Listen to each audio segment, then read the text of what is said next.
Olá, hoje nós vamos conversar um pouco sobre como ganhar a confiança do seu filho. Eu sou a Mari Lima, sou terapeuta e meu trabalho é voltado na construção da maternidade leve. Então vamos lá? Como ganhar a confiança do seu filho?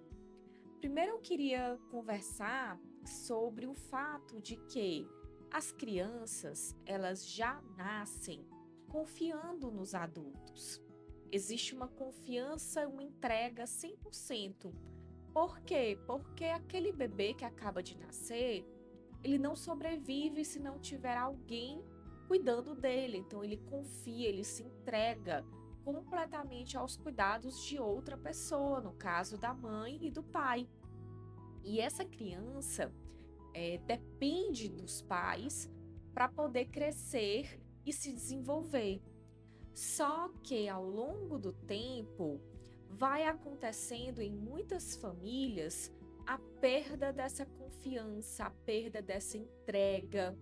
A criança passa a não obedecer os pais, perder a confiança de que os pais estão guiando no caminho certo, estão orientando na direção certa. Então a criança passa a desafiar a mãe, o pai, a gritar, a desafiar mesmo ali a autoridade dos pais, como se ela soubesse melhor o que fazer do que os pais. Então há aí uma quebra da confiança. A criança não mais confia no que os adultos estão dizendo que é o correto a ser feito. E essa confiança ela vai se perdendo aos poucos. Por mais que pareça que foi algo repentino, não foi.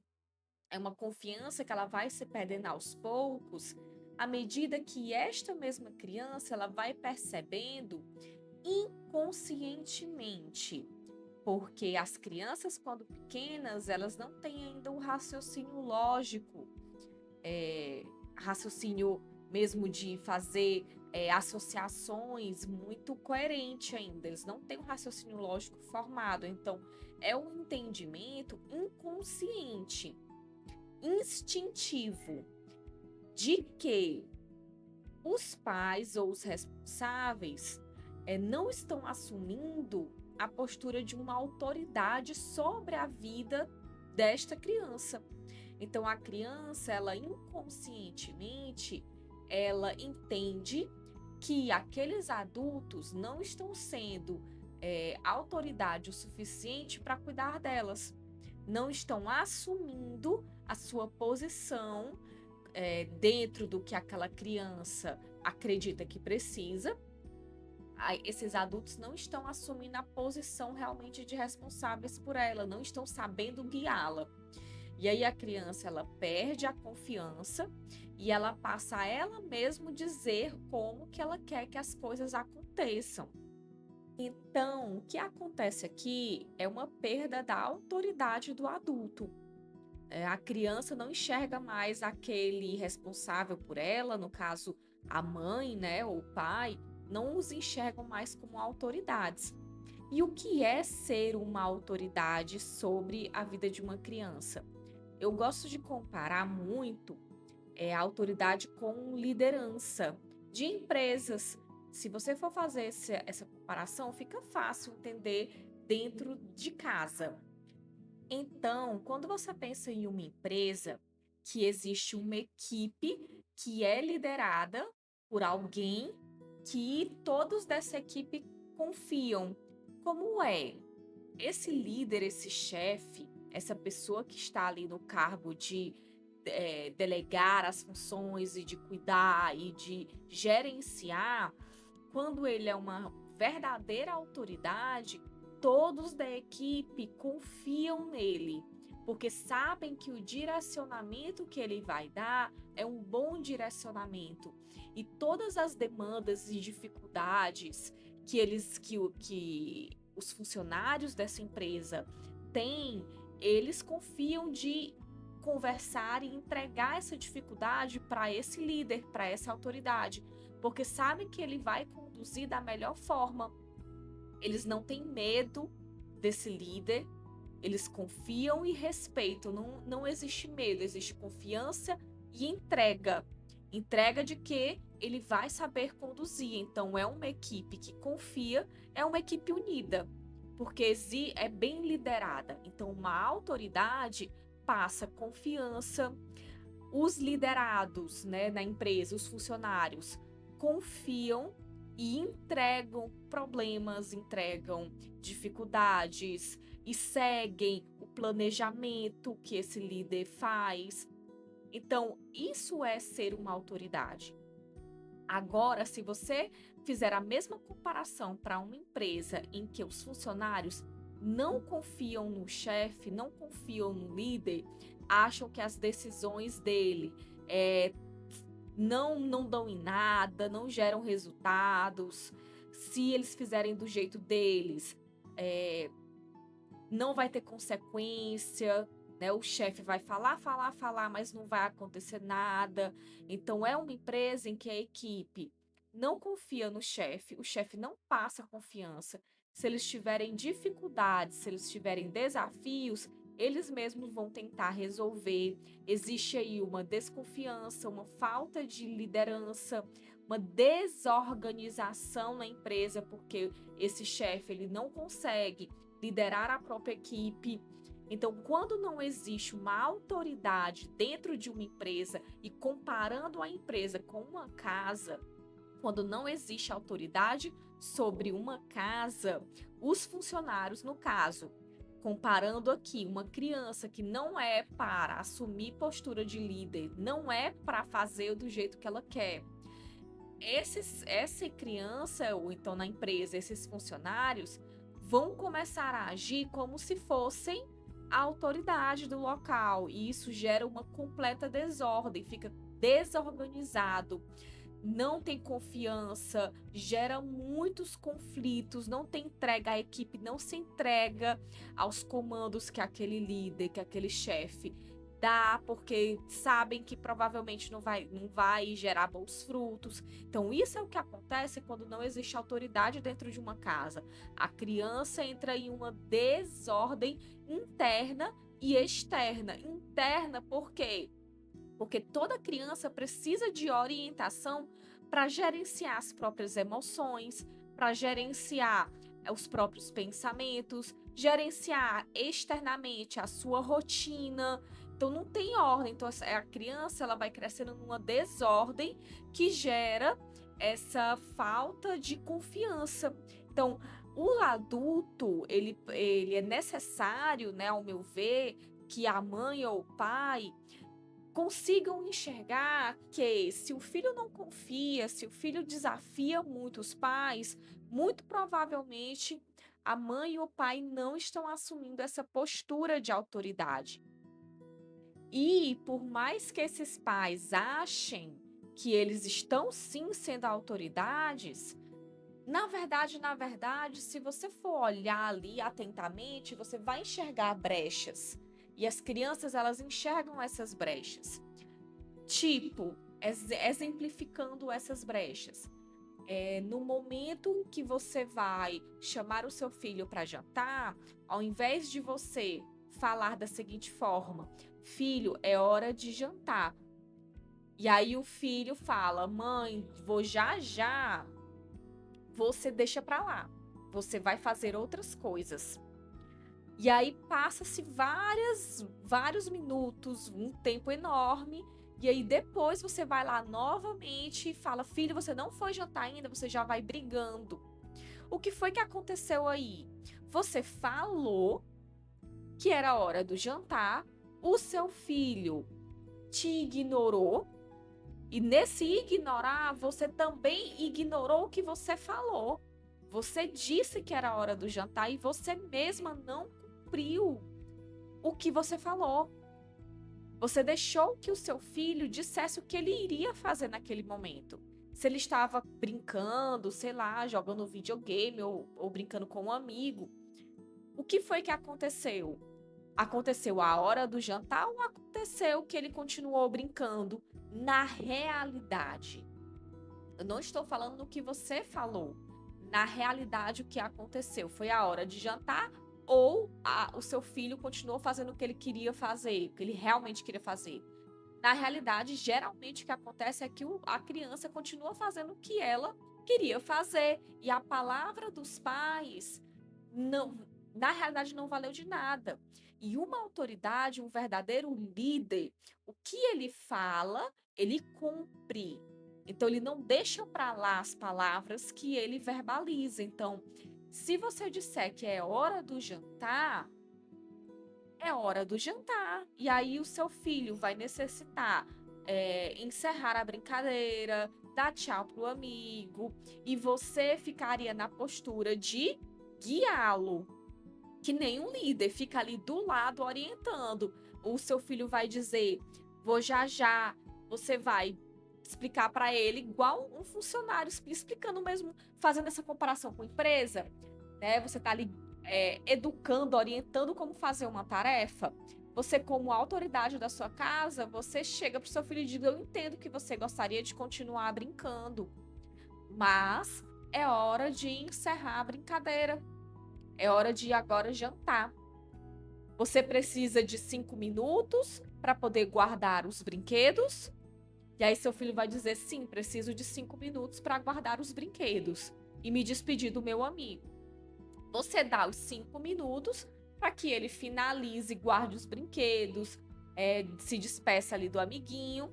Você volta em 5 minutos, igual uma autoridade, igual um líder de uma empresa mesmo. Você volta dali a 5 minutos e você orienta novamente. É hora de jantar, agora é hora de jantar. Se o seu filho não tiver finalizado ainda, você vai ainda com paciência, igual um chefe que não pode perder ali o seu equilíbrio emocional. Você vai lá, eu entendi que você quer continuar brincando, né? Eu te dei 5 minutos para você encerrar a brincadeira, mas você ainda continua. Eu entendi que você quer continuar brincando, mas agora é hora de jantar.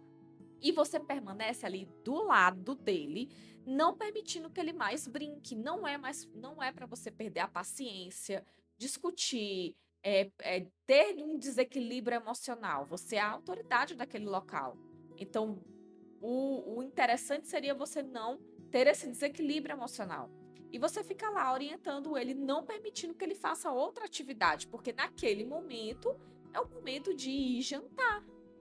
Então, para que você conquiste a confiança do seu filho, a sua palavra precisa ser cumprida. Você, mais do que qualquer pessoa, não pode desconsiderar o que você fala. Então, muito cuidado com as orientações que você passa para o seu filho, porque essas orientações vão dizer muito se você é ou não uma autoridade na sua casa. Porque você vai cumprir o que você está verbalizando. Isso diz muito sobre o seu filho confiar ou não em você. Então, quais são os desafios na vida de uma criança que você pode resolver e que vai ganhar a confiança do seu filho? Você sendo uma autoridade. Primeiro, limites, né? Criança sem limite é uma criança que não enxerga a autoridade de ninguém além dela. Então, como você pode ensinar limites? Limites são ensinados quando você delimita o espaço do seu filho e explica que a partir daquele momento, daquele espaço, já não é mais permitido que ele faça o que ele queira fazer. Vamos aqui exemplificar. Uma criança, o seu filho, por exemplo, gosta de pintar parede, sendo que você não quer que a sua casa tenha as paredes pintadas de pincel, de caneta. Então, você, como autoridade, estabelece um limite. Qual é o limite? Você pode colocar uma parede do quarto do seu filho, ou então pregar algumas cartolinas na casa em locais específicos, né? E aí você chega para o seu filho e conversa, filho, você gosta? O primeiro de tudo é você, a primeira frase é você entender ele. Então você meio que repete aquilo que ele gosta, aquilo que ele está necessitando. Então, primeiro você conversa com ele, informando que você sabe que ele gosta de pintar, que ele tem essa característica artística, que ele gosta de se expressar e que eu percebeu que ele gosta de pintar as paredes. E aí você vai com o limite logo depois. Mas na nossa casa não se pode pintar todas as paredes. Na nossa casa existe um limite. E aí você explica, olha, só se pode pintar essa parede, que é a do seu quarto. Só se pode pintar nas cartolinas que estão pregadas na parede, nessa, naquela e naquela outra cartolina. E aí você delimita. E aí você explica a consequência também. Porque se ele ultrapassar o limite, ele vai receber uma consequência. Fazendo uma comparação com o dia a dia, vamos comparar, por exemplo, você, adulto, dirigindo um carro em que você para nos semáforos. O semáforo é um limite, é um informativo, ele está informando. Se está no sinal vermelho, ali é um limite, não ultrapasse. Pela sua segurança, porque existe lei, existe regra. Se você ultrapassar, qual é a consequência? Você vai ser multado. Você já sabe disso. Você foi informado quando você foi tirar sua carteira de motorista, então você sabe da consequência. Se ultrapassar o sinal vermelho, você vai sofrer uma consequência. Então, para toda vez que o seu filho ultrapassar um limite que você determinou, ele vai sofrer uma consequência. E qual é a consequência? A consequência precisa necessariamente estar ligada à ação que ele cometeu. Se ele começar a ultrapassar o limite que você colocou, a começar a pintar todas as paredes novamente, você retira os pincéis dele. Você explica, olha, se você pintar fora daqui, você vai ficar sem os seus pincéis, porque aqui a regra é pintar somente nesses locais. Se ele quebrar a regra, se ele quebrar o limite, você retira os pincéis dele por um tempo. E só explica, filho, você ultrapassou o limite, agora você vai ficar sem os pincéis por um tempo. Você vai, e aí você não precisa dar sermão, brigar e ficar com raiva dele. Não há necessidade disso, ele vai entender. Você continua agindo normalmente, ele não vai perder o seu amor, você não vai perder a paciência com ele vai poder brincar de qualquer outra coisa, menos com os pincéis. Isso é ensinar causa e consequência. E aí, se na próxima, aí vou depois, por exemplo, de meia hora, você devolve os pincéis a ele e ele faz de novo, você deixa ele sem os pincéis por 1 hora e depois aumenta o tempo, até se ele não entender de forma alguma, ele fica literalmente sem os pincéis. E aí ele vai entender que ele cometeu um erro ao desrespeitar o que você delimitou como limite. E aí ele vai começar a te enxergar como autoridade. Por quê? Porque ele vai começar a entender que você cumpre o que você fala. Então ele não pode fazer do jeito que ele quer. Ele começa a confiar na sua palavra. Inconscientemente, a criança começa a entender que ela pode confiar em você, que se você falar assim pro seu filho, filho, pode ir, que eu cuido de você, que eu cuido disso, que eu protejo você, você pode conversar comigo, que eu vou te ouvir. Ele começa a confiar, por quê? Porque ele sabe que o que você falar, você cumpre. E que tá a chave para virar essa questão da confiança. Para além disso, outras orientações para que você ganhe a confiança do seu filho seria ensinar disciplina, responsabilidade e gestão das emoções. E esses 3 tópicos vão ficar no próximo vídeo da parte 2 desse conteúdo. Então vai até lá e até a próxima!